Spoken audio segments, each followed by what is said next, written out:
Je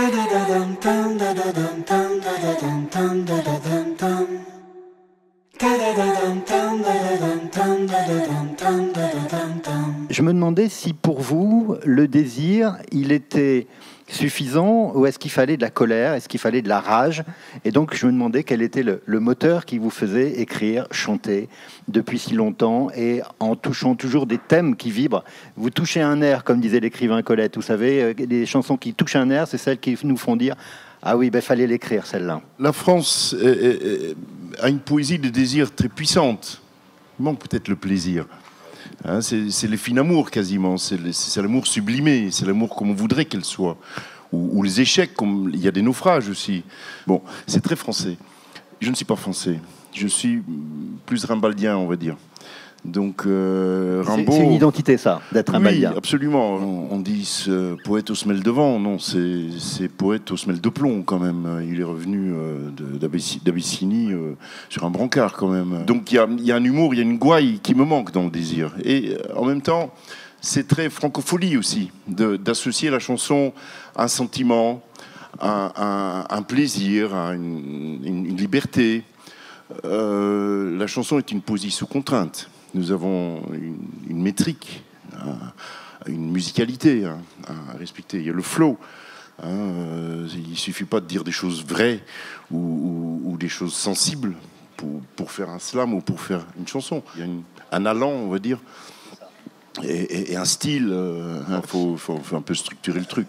Est-ce qu'il y a des chansons, des chanteurs qui vous ont... Vous disiez tout à l'heure, celle qui m'a fait le plus pleurer. Ça veut dire qu'il y a des chansons qui vous ont fait pleurer, qui vous ont ému et qui vous ont accompagné, à vous, dans votre parcours d'artiste, de chanteur.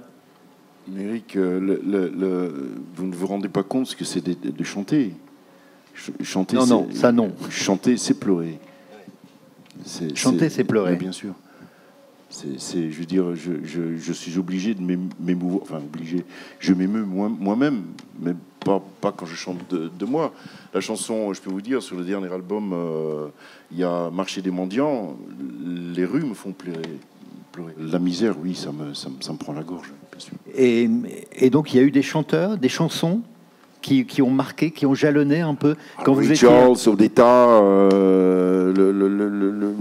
même Brel aussi, au suivant, tout nu dans ma serviette, qui me servait de pagne, j'avais le rouge au front et le savon à la main. C'est minable, franchement, c'est terrible. C'est terrible. Je veux dire, la chanson permet d'aller plus profond encore dans la misère que la misère elle-même. Mathias Malzieu m'a dit, je te file un tuyau. Si tu fais un bon moment avec Dick Annegarn, fais-lui parler du blues du Mississippi. Ah, Mississippi, pas seulement, mais le blues, peut-être que Mississippi plus qu'ailleurs. D'ailleurs, la chanson, enfin, oui, qui m'a fait le plus pleurer, c'est Alabama par John Coltrane, qu'il a chanté après les émeutes. Bon. L'exclusion, la haine peut être aussi du côté noir d'ailleurs, hein, mais le Mississippi, I don't want no sugar in my coffee. It'll make me mean, Lord, it'll make me mean. I don't want no sugar in my coffee. It'll make me mean, Lord. Elle dit à peu près 7 fois la même chose. Mais chaque fois, c'est un voyage terrible, c'est un vertige.